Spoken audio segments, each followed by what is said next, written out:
इंग्रजांनी तेव्हा एक चांगला खेळ खेळला, डिवाइड अँड रूल. कारण त्यावेळेला भारतामध्ये जे राज्य होते आणि ते राज्य डिवाइड झालेले होते आणि प्रत्येक जण आपलं स्वतःचं घरच राखत होता. प्रत्येक राजा असेल, कुणी तिथला सरदार असेल तर तो काय करायचा, आपलंच राज्य टिकून ठेवावं यासाठी त्यांनी प्रयत्न केले.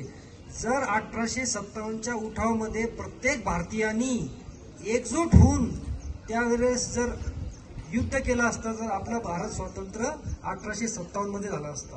पण तसं झालं नाही. त्यानंतर साधारणतः 90 वर्ष आणखी इंग्रजांनी आपल्यावरती राज्य केलं. त्यांनी त्यांच्या ज्या मुळ्या होतात त्या आणखी खोल जमिनीमध्ये रावल्यात आणि मग हे सर्व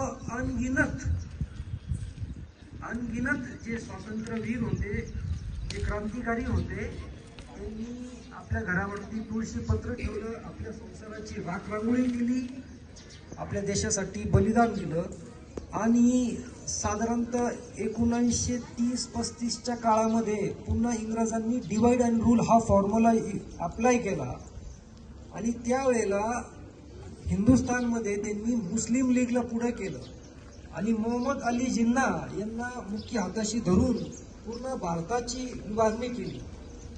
आणि मग आपल्या भारताचे 2 तुकडे झाले, एक झाला पाकिस्तान, एक राहिला हिंदुस्थान. तर 14 ऑगस्ट 1947 रोजी पाकिस्तान स्वतंत्र झाला आणि 15 ऑगस्ट 1947 रोजी भारत स्वतंत्र झाला. असा हा शॉर्टकटमध्ये मी 1700 ते 2000 पर्यंत प्रवास तुम्हाला शॉर्टकटमध्ये सांगितलाय.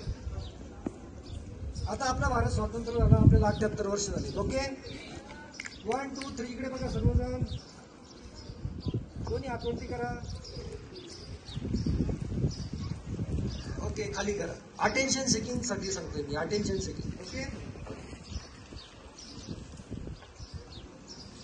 78 वर्ष झाली आपल्याला.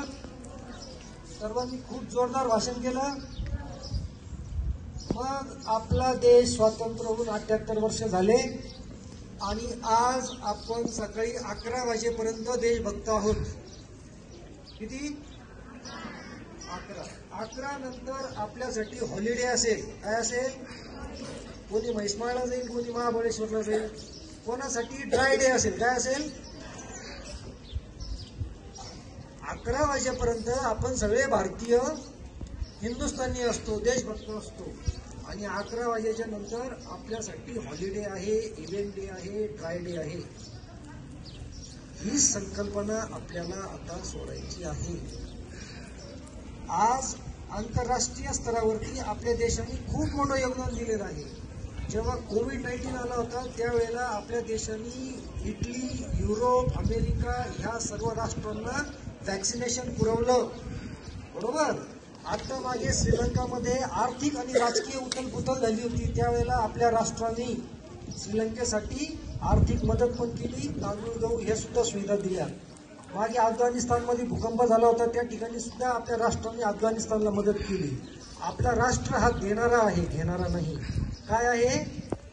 देणारा. बरोबर. पण 78 वर्ष स्वातंत्र्य मिळून सुद्धा आपल्या भारतामध्ये आणखी काही ठिकाणी वाईट परिस्थिती आहे.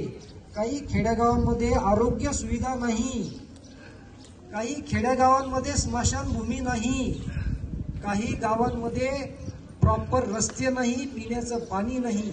ही वास्तविक कटू सत्य आहे, ते आपल्याला स्वीकारावं लागेल. आज देखील शेतकऱ्यांसाठी रात्री वीज दिल्या जाते, किंबहुना वीज नसते शेतकऱ्यांसाठी.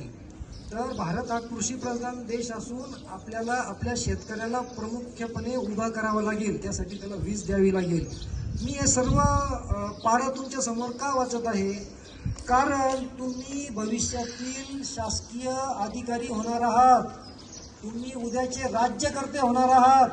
तुमच्यापैकी कोणी उद्याचा पंतप्रधान होईल, कोणी मुख्यमंत्री होईल, कोणी IPS होईल, IAS होईल, IRS होईल.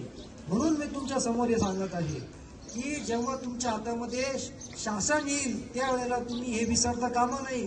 किंवा तुम्ही पण त्यावेळेला पुन्हा एखाद्या शाळेमध्ये जाऊन म्हणशाल की देशाला स्वातंत्र्य मिळून 100 वर्ष झाले, 102 वर्ष झाले आणि आज पण तोच पाढा आपण वाचतोय. बरोबर पगारे सर? असं होता कामा नये. पगारे सरांसाठीच सांगतोय मी की ते खूप लक्ष देऊन ऐकतायत.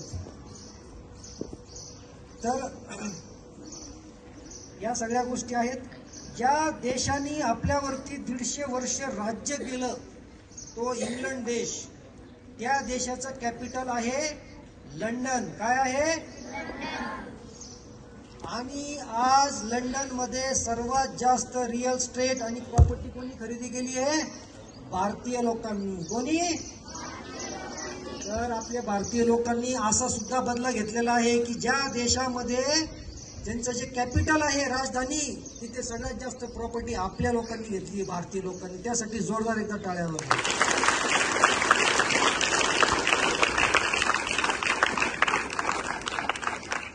आणि मी तुम्हाला शुभेच्छा देतो की फक्त लंडन नाही तर पूर्ण इंग्लंडमध्ये भविष्यामध्ये तुम्ही प्रॉपर्टी खरेदी करा.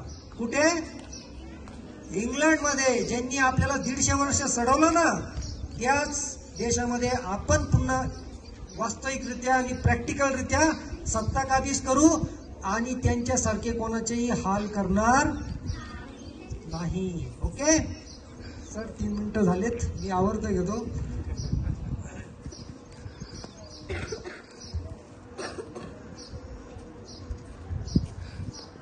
नफरत की भावनाओं को भी बड़े प्यार से सहते हैं. नफरत की भावनाओं को भी बड़े प्यार से सहते हैं. मोहब्बत की इस मिट्टी को हिंदुस्तान कहते हैं. मोहब्बत की इस मिट्टी को.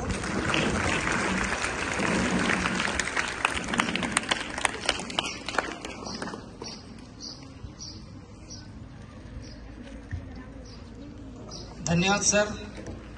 या ठिकाणी आपल्या